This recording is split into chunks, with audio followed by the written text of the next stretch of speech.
नमस्कार, स्वतंत्र India news देख रहे हैं आप और मैं हूं आपके साथ मनीष कुमार। खास कार्यक्रम में आज हम बात करेंगे झारखंड में विधानसभा चुनाव हो रहे हैं, इसकी पड़ताल आज हमने की है, जिसके बारे में आज हम बताएंगे आदिवासियों के हालात। आदिवासियों को शोषण से मुक्ति दिलाने के लिए अलग झारखंड राज्य बना, इसे अबुआ राज भी कहा गया। लेकिन आदिवासियों की अंतिम कतार में खड़ी आदिम जनजातियां अबुआ राज में भी सियासी सुगंध से कोसों दूर है। किसी भी प्रमुख पार्टी ने इन्हें आज तक विधानसभा चुनाव में टिकट भी नहीं दिया है और ना ही लोकसभा चुनाव में दिया। लोकसभा चुनाव में तो आदिम जनजातियों को किसी भी पार्टियों ने टिकट ही नहीं दिया, यानी कि लोकसभा में, पार्लियामेंट में आपको एक भी सांसद आदिम जनजातियों का नहीं मिलेगा। साल 1951 के पहले लोकसभा चुनाव से लेकर के बीते 73 सालों में कभी भी इन्हें संसदीय चुनाव में प्रत्याशी बनाया ही नहीं गया है, यानी कि एक भी इनका प्रत्याशी, एक भी इनका उम्मीदवार, एक भी इनका सांसद आपको ना विधानसभा में मिलेगा और ना ही लोकसभा में मिलेगा। आदिवासियों के नाम पर बने झारखंड में भी आदिम जनजातियों के मुद्दे गौण है, इनकी समस्याओं पर बात होती नहीं है, ना इनकी समस्या को उजागर किया जाता है, ना ही राजनीतिक बहस के केंद्र में कभी लाया जाता है। यदा कदा ही जो पार्टियां हैं वो इन्हें टिकट देती है, लेकिन दुर्भाग्य ऐसा कि वो जीत भी नहीं पाते हैं। जब कभी भी किसी भी पार्टी ने इन्हें टिकट दिया वो कभी चुनाव जीत ही नहीं पाए। विधानसभा चुनाव में अगर बात करें, हम पिछले चुनावों की अगर बात करें तो वहां का डेटा भी यही बताता है। विधानसभा चुनाव में बीजेपी ने साल 2009 और 2019 में सिमोन मालतो को बरहेट से टिकट दिया था। झाविमो ने सिमोन को ही 2014 में ही उम्मीदवार बनाया। कांग्रेस ने शिवचरण मालतो को 2014 में लिट्टीपाड़ा से उम्मीदवार बनाया। इससे पहले कांग्रेस ने ही साल 1985 में क्रिस्टो चंद्र मालतो को लिट्टीपाड़ा विधानसभा से उम्मीदवार बनाया था। वे पहाड़िया जनजाति से बिलोंग करते हैं। सीपीआई ने भी अनिल असुर को एक बार चुनावी मैदान में उतारा था। बिशुनपुर विधानसभा सीट से उन्हें उम्मीद बना करके चुनावी मैदान में उतारा था, लेकिन दुर्भाग्य ऐसा कि इनमें से कोई भी चुनाव ही नहीं जीत सका, चाहे वो भारतीय जनता पार्टी का उम्मीदवार हो, कांग्रेस पार्टी का उम्मीदवार हो या फिर सीपीआई एम का उम्मीदवार हो। सभी पार्टियों ने एक एक बार टिकट जरूर दिया, लेकिन उनके उम्मीदवार जीत ही नहीं पाए। कारण क्या रहा, इस पर भी हम बात करेंगे। लेकिन देखिए, सांसद विधायक बनना तो दूर की बात, गांव का जो मुखिया सरपंच होता है वो तक नहीं बन पाए हैं।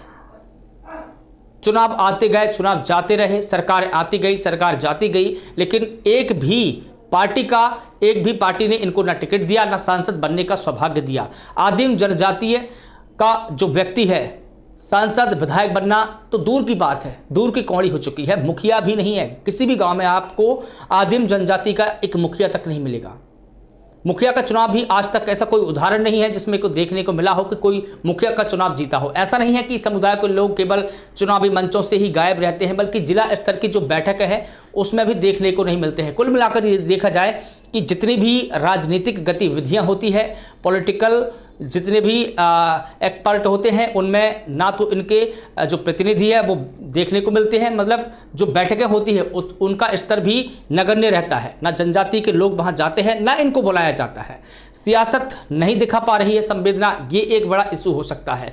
सत्ता और सरकार दोनों संवेदनशील सामाजिक समूहों के साथ संवेदनशीलता नहीं दिखा रही है। सरकार को नहीं लगता कि जनजातियों के साथ बैठना चाहिए। क्या सरकार को ये नहीं लगता कि इन लोगों को भी जो विकास है उसकी मुख्य धारा में लेकर आना चाहिए।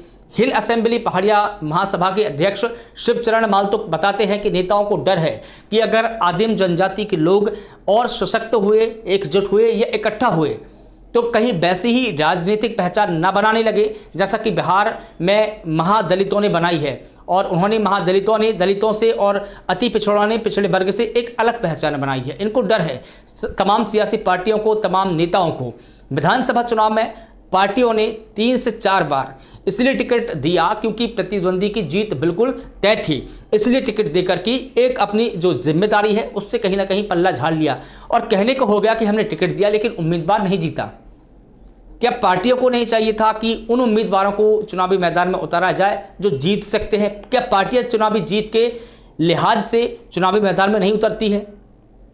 22 जिलों में ये आदिम जनजाति के लोग रहते हैं। पूरे झारखंड के अगर हम 22 जिलों को निकालें तो आदिम जनजाति जो समुदाय के लोग हैं राज्य के 22 जिलों में 127 प्रखंडों और 2649 गांवों में निवास करते हैं, जहां राज्य में आदिम जनजाति की कुल संख्या 2,92,359 के करीब है। या ये भी एक इशू हो सकता है कि सभ्यता के हाशिए पर रहे, बद से बदतर जीवन जीने को आज भी ये लोग मजबूर हैं। शायद सभ्यता ने ही इनको हाशिए पर रखा हो। झारखंड में निवास करने वाली 8 आदिम जनजातियां आज भी हाशिए पर है, बद से बदतर जीवन जीने को मजबूर है। अगर कुछ जनजातियों को मैं आपको जिक्र करूं, जिनमें से असुर एक जनजाति है, कोरबा एक जनजाति है, बिरहोर भी एक जनजाति है, बिरजिया, माल पहाड़िया, सौरिया पहाड़िया, सबर और परहिया झारखंड में सबसे बद से बदतर जिंदगी जीने वाले समुदायों में से एक है। अधिकतर तो खेती करना भी नहीं सीख पाए हैं, ना खेती करना आता है, ना इनके पास खेत है अपने खुद के। डॉक्टर रामदयाल मुंडा जनजातीय शोध संस्थान की रिपोर्ट बताती है कि इन समुदायों के 100% परिवार गरीबी रेखा के बिल्कुल नीचे हैं। इनमें भी बिरहोर, बिरजिया, पहरिया और सबर की स्थिति भोजन पोषण की दृष्टि से अत्यंत ही चिंताजनक हालात है। यानी कि 2 जून की रोटी भी इन समुदायों को मयस्सर नहीं हो पाती, मिल नहीं पाती है।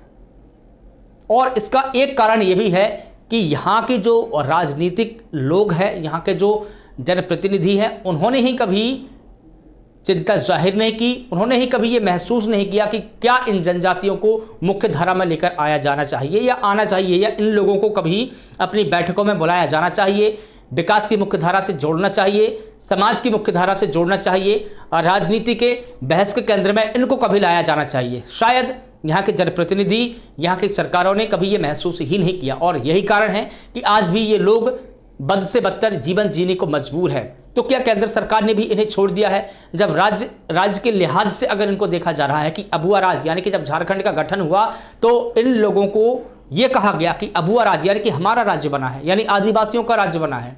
तो आदिवासियों के राज्य में आदिवासियों की स्थिति इतनी दयनीय क्यों है? क्या झारखंड मुक्ति मोर्चा ने भी ये जरूरी नहीं समझा कि इन जनजातियों को आगे लेकर आना चाहिए? वजह जो भी हो, लेकिन कहीं ना कहीं ये जो लोग हैं जनजातीय समाज के, वो आज भी बद से बदतर और नारकीय जीवन जीने को मजबूर है। इसके जिम्मेदार सभी हैं। मैं इसे सभी की जिम्मेदारी मानता हूं, न सिर्फ सरकार की बल्कि समाज की भी। ऐसा कौन है जो इन समुदाय को आगे लेकर आएगा? क्या किसी पार्टी के एजेंडे में, किसी पार्टी के घोषणा पत्र में इनको आगे लेकर आने की बात कही गई है? फिलहाल स्वतंत्र इंडिया न्यूज़ के इस खास कार्यक्रम में बस इतना ही। मुझे दीजिए इजाजत। नमस्कार।